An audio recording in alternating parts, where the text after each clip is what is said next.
Bienvenue chez Reset Your Mind. Vous écoutez le 84e épisode. Ça y est, et voilà, nous sommes le 1er janvier.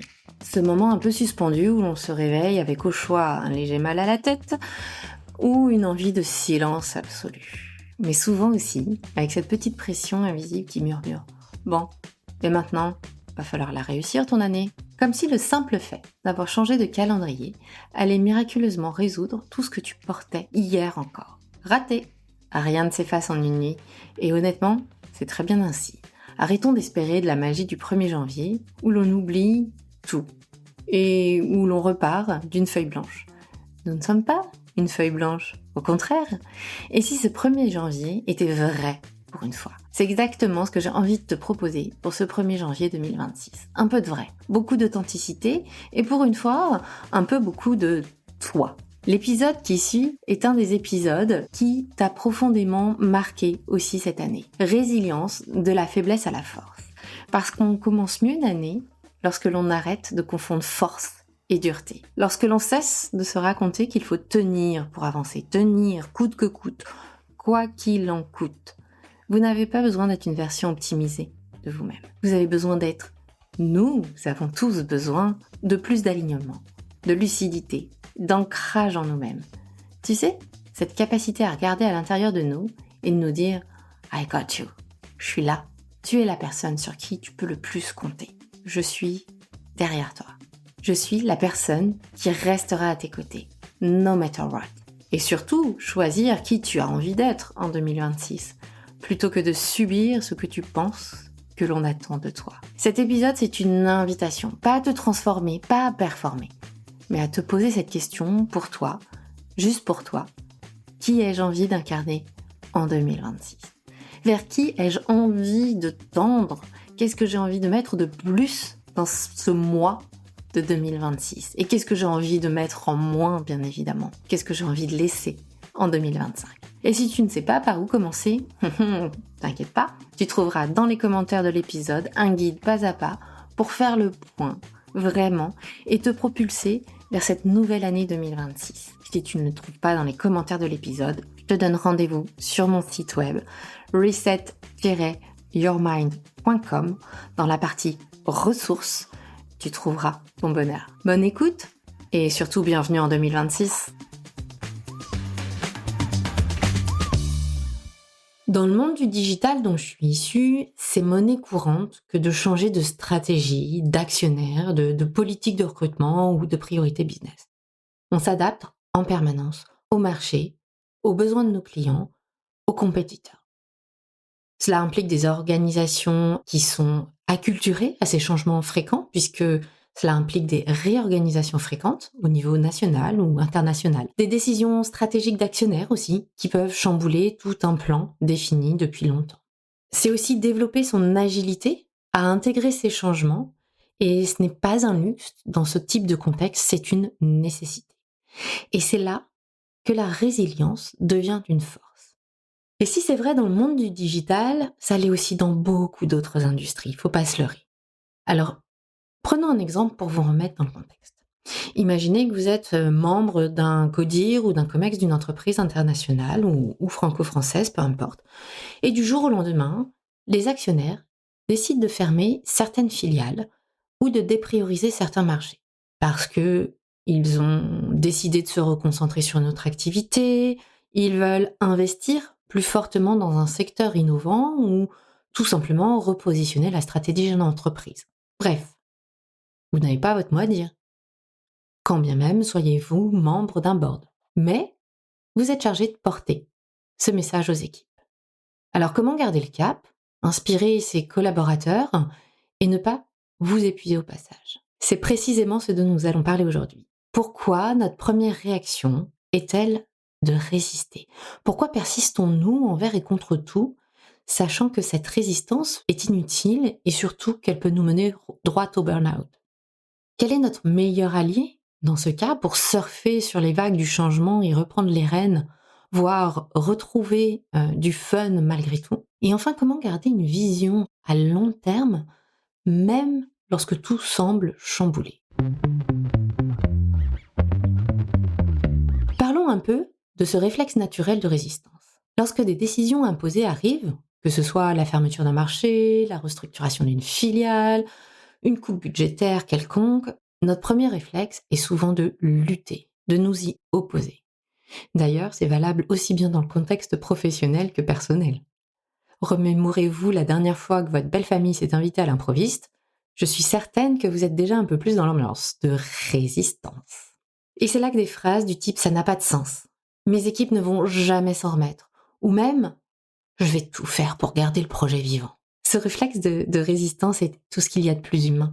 Il montre notre volonté de protéger justement l'existant, ce que nous avons construit, vouloir une certaine forme de permanence dans l'impermanence de la vie. Et surtout, vouloir protéger nos équipes.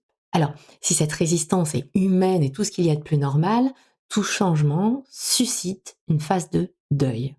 Et celle-ci, on a tendance à l'oublier et à rester dans la résistance. Deuil de la vie, des vies que nous avions imaginées avant l'arrivée de cette nouvelle, deuil des efforts réalisés pour en arriver là et certainement aussi deuil d'un retour sur investissement, d'une reconnaissance que nous espérions une fois l'objectif atteint. Et je parle bien de deuil, il s'agit vraiment d'accepter ce moment, ce temps nécessaire à processer toutes ces pensées, toutes ces émotions qui se passent en vous à ce moment-là. Cette résistance va venir alimenter ce deuil de toute façon. L'intérêt est de réussir à s'en libérer. Pourquoi ? Parce que cette résistance peut devenir notre pire ennemi, parce qu'elle épuise notre énergie et celle de nos collaborateurs. C'est comme essayer de retenir un tsunami à main nue. Plus on lutte, plus on s'épuise, sans jamais pouvoir arrêter le changement en lui-même. J'ai souvent vu des managers s'enfermer dans cette boucle de résistance, en essayant de sauver des projets condamnés jusqu'à perdre de vue leurs propres objectifs. Je l'ai moi-même pratiqué plus d'une fois avant d'en prendre vraiment conscience. Quant aux équipes, si ces changements d'organisation, de priorisation ne sont pas bien accompagnés, elles finissent par se sentir épuisées, incomprises et parfois même abandonnées. Il y a alors un cercle de dévalorisation qui peut se créer dans vos équipes et pour vous-même. Cercle totalement facultatif, mais surtout très pénalisant sur la durée. En restant dans cette posture de résistance, on perd non seulement son énergie, mais aussi sa capacité à voir au-delà de l'obstacle immédiat. Vous savez, de faire ce petit pas de côté qui peut changer toute la perspective. Or, il y a toujours une autre grille de lecture possible, une opportunité plus long terme que l'on ne voit pas immédiatement. Vous savez, c'est comme cette expression de l'arbre qui cache la forêt. Et c'est là que la résilience rentre en jeu. Non pas comme un mur pour se protéger, mais plutôt comme un tremplin pour passer ce mur. La résilience est une aptitude à embrasser le changement. Et c'est pour ça qu'elle est si importante à cultiver dans ce monde dans lequel nous vivons, qui bouge et qui évolue tant. Alors, si la résilience est si importante pour s'adapter dans notre monde, qui bouge si vite et tout le temps, pourquoi est-ce si difficile de faire preuve de résilience ? Pourquoi n'est-ce pas plus naturel d'y accéder ? Tout d'abord, parce que la résilience a longtemps été confondue avec résignation. Résignation qui mène sur un chemin d'impuissance et une position de victime, que tout le monde déteste forcément. La résilience, elle induit aussi de lâcher prise. Or, lâcher prise pour beaucoup signifie ne plus être à la hauteur, échouer, perdre la face. Et la société et la culture dans laquelle nous évoluons, que ce soit depuis l'école, les cercles familiaux ou professionnels, perdre la face est un aveu de faiblesse, d'incompétence. Alors que c'est tout l'inverse. Je le vois souvent en coaching, à quel point lâcher prise est difficile pour mes clients à cause de ces associations. Si on lâche prise, alors c'est que nous sommes incompétents. Si on lâche prise, c'est alors que nous ne sommes pas là à la hauteur. Pourtant, c'est tout l'inverse. Il est même parfois nécessaire de lâcher prise pour atteindre ses objectifs. Alors, comment lâcher prise dans un contexte de réorganisation internationale si nous restons sur notre exemple ? Le lâcher prise, c'est accepter que certains éléments échappent à votre contrôle et qu'il est parfois plus stratégique de relâcher la pression, de prendre du recul, de souffler. C'est un peu comme surfer. Si vous résistez à chaque vague, vous vous épuiserez très vite. Mais si vous apprenez à vous accorder au mouvement de l'eau, à vous laisser porter, c'est là que vous garderez l'équilibre. Si vous ne faites pas de surf, comparez ça à n'importe quel autre sport, c'est accepter de ne pas courir sur tous les points au tennis, de ne pas courir peut-être sur toutes les balles au hand, au basket ou au foot. C'est accepter de jouer stratégique. Il y a un outil simple pour ça que j'appelle l'acceptation active. C'est l'idée de regarder les décisions imposées sur lesquelles on n'a pas de prise, non pas comme des obstacles, mais comme des occasions de réajuster notre vision. Avoir des briques de Lego complémentaires, certes, peut-être pas de la forme prévue initialement ou désirée, mais de la ressource complémentaire quand même. Le marché que vous portiez à bout de bras est dépriorisé ? Ok, prenons l'exemple d'un leader toujours dans le digital suite à une réorganisation. Son marché principal est coupé. Ok, que feriez-vous ? Coupe budgétaire, plus de disponibilité dans les roadmaps des équipes IT, dans les équipes de communication, enfin voilà, plus de ressources, plus de budget pour investir sur ce marché. Plutôt que de lutter, de ruminer, ronchonner et raviver l'injustice de ce monde qui s'acharne contre vous et ne vous reconnaît pas à votre juste valeur et ne voit pas le plein potentiel de ce marché, que pourriez-vous décider d'autre ? Accepter ce ralentissement comme une bouffée d'oxygène bienvenue peut-être ? Repositionner vos équipes sur un projet d'innovation interne ou en renfort sur d'autres marchés qui sont plus en difficulté. Créer des partenariats externes peut-être que vous aviez prévu de lancer plus tard.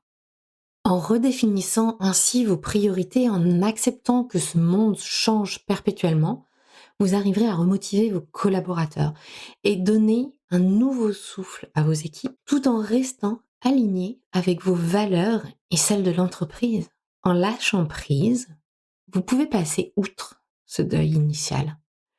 Recentrer, vous et vos équipes, sur de nouveaux projets, de nouvelles compétences. Mais tout d'abord, il faut que vous acceptiez de lâcher prise. Et ça, c'est vraiment capital. Et c'est là que la résilience prend tout son sens. Car la résilience n'est pas seulement rebondir. La résilience, c'est la capacité à voir au-delà des bouleversements. Dans un environnement en constante évolution, elle nous permet de rester visionnaires, même quand les décisions nous échappent et qu'on a l'impression d'être dans le brouillard. Il est essentiel de comprendre que chaque réorganisation, chaque décision imposée est une pièce d'un puzzle stratégique dont nous n'avons pas forcément tous les détails, quand bien même soyez-vous membre d'un board. Pourquoi ? Parfois de par la structure même de l'entreprise, qui ne l'autorise pas. Je pense aux entreprises cotées en bourse, par exemple, qui ne peuvent diffuser toutes les informations comme elles le souhaitent et qui doivent suivre un certain calendrier de diffusion. Parfois parce que c'est la culture même de l'entreprise. Mais peu importe, entre impossibilité de communiquer pleinement ou contexte économique qui vous impose des décisions difficiles, en tant que leader résilient, votre rôle est d'avoir cette vision plus large. Vous aidez ainsi vos équipes à prendre du recul, à comprendre que ces changements font partie d'un tout plus grand, d'un écosystème plus complet et à voir les nouvelles opportunités qui se dessinent. Un exemple que j'aime partager est celui d'un de mes clients, CEO dans une entreprise tech. Après une décision stratégique qui a entraîné un arrêt des recrutements alors qu'ils avaient prévu de beaucoup embaucher pour faire face à leurs ambitions et à leurs besoins de renforcer, de senioriser leurs équipes, ça n'a pas pu être possible. Et là, il avait deux options. Soit ruminer sur cette décision que lui-même devait prendre et ainsi avoir du mal à la porter auprès de ses équipes, ou alors lâcher prise. Pour lui, en l'occurrence, c'était un peu d'ego, d'être le sachant et d'avoir pas aussi bien anticipé les cycles de vente qu'il aurait aimé, qui étaient plus longs que prévu et donc nécessitaient de délayer dans le temps c'est la dépense de son capital. Et pour pouvoir faire ça, il fallait lâcher prise. Lâcher prise sur ce que lui-même pensait de lui. Et pourtant, il a réussi à faire ce travail-là, en se reconnectant à son pourquoi, à quel était son objectif et quelles étaient les ambitions de son entreprise. Et il a su réexposer ses enjeux à ses équipes. Le pourquoi derrière cette décision aussi, il a su l'expliquer très naturellement, très factuellement. Et ainsi, utiliser ce moment pour recentrer l'entreprise sur de l'automatisation et de l'innovation. Ses équipes ont embarqué très rapidement. Après une phase de déception et de deuil bien humaine qui s'est exprimée, qu'il a su aussi accueillir, ses équipes ont sauté dans le bateau très vite. Grâce à cela, il a su montrer que chaque crise, chaque changement contient une occasion de croissance et de réinvention. Et il a su porter ce message. Donc, en adoptant cette posture de résilience visionnaire, il a su inspirer ses collaborateurs à ne pas voir la réorganisation comme un échec, à cette coupe de recrutement comme un échec, mais bien comme un ajustement sur la route, un détour entre Paris et Bordeaux, en s'arrêtant peut-être à Poitiers. C'est un nouveau chapitre. Et ça a été game changer pour lui, sa façon de voir les choses, mais aussi de le porter auprès de ses équipes. Pour conclure, retenez ceci, la résilience, ce n'est pas de la résignation. C'est au contraire refuser de se positionner en victime.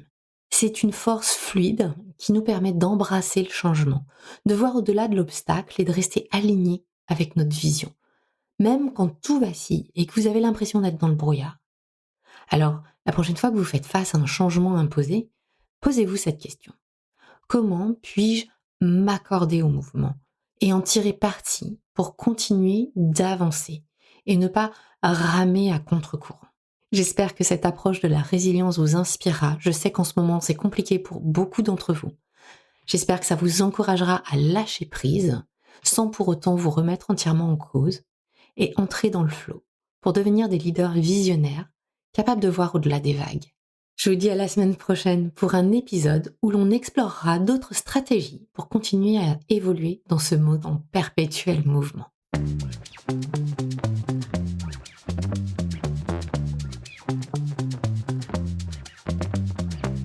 Si vous souhaitez que je vous accompagne ou en savoir plus sur le coaching, vous pouvez me contacter à contact@resetyourmind.fr ou prendre rendez-vous directement sur le lien en commentaire.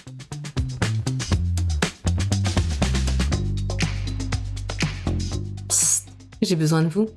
Si cet épisode a fait écho en vous, pouvez-vous prendre 5 minutes pour le noter, le commenter ou le partager. Vos avis et votre soutien sont extrêmement importants et puissants pour faire connaître Reset Your Mind au plus grand nombre. Merci à vous.